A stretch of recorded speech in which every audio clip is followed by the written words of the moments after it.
My favorite story is Belem. Which is sort of funny because it's not that much of a story. I'm saying that because it has very little dialogue in it. Sometimes chapters go on with no words at all being spoken. It took 6 years to make, but you can read it in 6 hours. But then you'll probably miss the point because the story isn't much told in the words. It's told through the journey.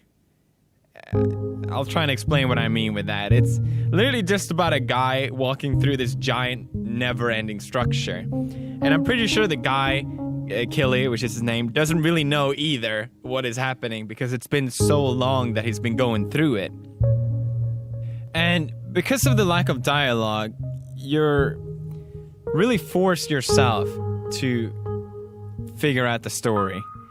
And it's also an opportunity to make it your own. Obviously, you're giving a certain frame for it, but it's also why I don't really want to talk about the story too much, because I think everyone have their own perception of what it is. Hidetaka Miyazaki, the creator of Dark Souls, said himself that when he was a child, he loved to read, but he wasn't very talented at it, so often he would read passages of text that he couldn't understand. So he would instead allow his imagination to fill in the blanks. This is exactly what Blame is. There's so much empty space for you to fill with your own imagination. And it's almost like you're co-writing the story with the author. Which may seem a bit selfish, but it also makes it so much more personal, I guess. The creator of Blam, Tsutomu Nihei, shows that you can tell a story with barely any dialogue, and he does this because he draws it so beautifully. Nihei used to study architecture, and you can definitely tell while reading through it.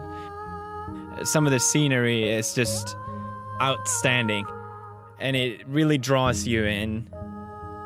And even though it's so dark and so grim, you still feel like you want to be part of it in a really weird and twisted way.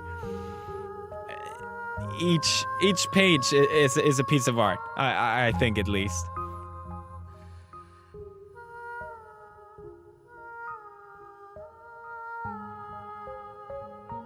I realize I'm talking about it like it's some perfect piece of art, but it's really an action cyberpunk manga. It's that's it. That's all it is, but it's also so much more. Blame came out on Netflix as a movie, which I guess is surprising because it's pretty old, and I didn't really love the movie, but I thought at least now is a good chance for me to talk about it because it is my favorite manga, and I figure now is as good time as ever to do that. I love Blame because of a lot of small reasons. I love it because the art improves so much just from volume 1 to volume 2. It's so interesting to see the artist grow while making the manga and seeing him improve. I love because it's an 18+ manga, but it still takes itself seriously enough not to overdo the gore and all the sexual bits, even though I do love anime titties. I love it because, for me, it's like a friend. It's a friend that you can revisit whenever you feel like it, and you find out something new that you didn't know before.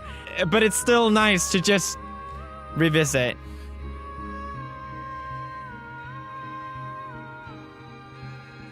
I really love Blame. I don't expect anyone else to really like it. It's really not for everyone. At all. I just love talking about it. And I really just want to say thank you to Tsutomu Nihei for making such a wonderful piece of art.